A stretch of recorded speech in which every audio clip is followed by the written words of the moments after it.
থাকে আসার আর কি, আর যদি মনে করেন কোনো রকম চান্স না থাকে ওইটার ভিন্ন জিনিস। তো সবাই আপ্রাণ চেষ্টা করে এখানে আসার জন্য, কারণ এবং উদ্দেশ্য একটাই যে সবার সাথে দেখা হবে। এই হলটা খুব সুন্দর করে সাজিয়েছে, আর হলটা অ্যাকচুয়ালি বেশ বড়, ভালোই লাগে। আর হলটা আমার বাসার পাশেই, বেশি দূর না, 10 মিনিটের পায়ে হাঁটার রাস্তা, একেবারে সেন্টারেই। আমাদের ইকবাল ভাই, উজ্জ্বল ভাই বসে অনেক আলাপ করতেছে, শুনতেছিলাম বিভিন্ন লোকদেরকে নিয়ে, কে কোথায় আছে জানতেছে আর কি। যদি ইকবাল ভাই আগে লন্ডনের বাইরে ছিল, এখন লন্ডনে আসছে, সেজন্য ওনার সাথে আমাদের দেখা হয়েছে আর কি, উনিও আসছে।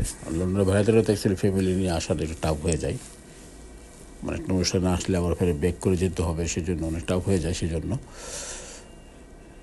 অনেকেই আসছে, আরও যারা আছে দেখবেন আপনারা আস্তে আস্তে প্রত্যেকটি পর্বতে কিছু না কিছু পাবেন। আমাদের ফ্রেন্ড সার্কেল দেখলে আমি দেখাবো। তো এখানে অনুষ্ঠান, বিয়ে, এখানে বউ এখানে চলে আসছে, কারণ এখানে কাবিননামা হচ্ছে এবং প্লাস তাদের বিয়ে শাদী কবুল হবে, বিনিময় হবে আর কি। তো এ পর্যন্তই এখানে, পরে নেক্সট আবার দেখাবো আরও একটি পর্বে। সবাই ভালো থাকবেন, সুস্থ থাকবেন, আল্লাহ হাফেজ।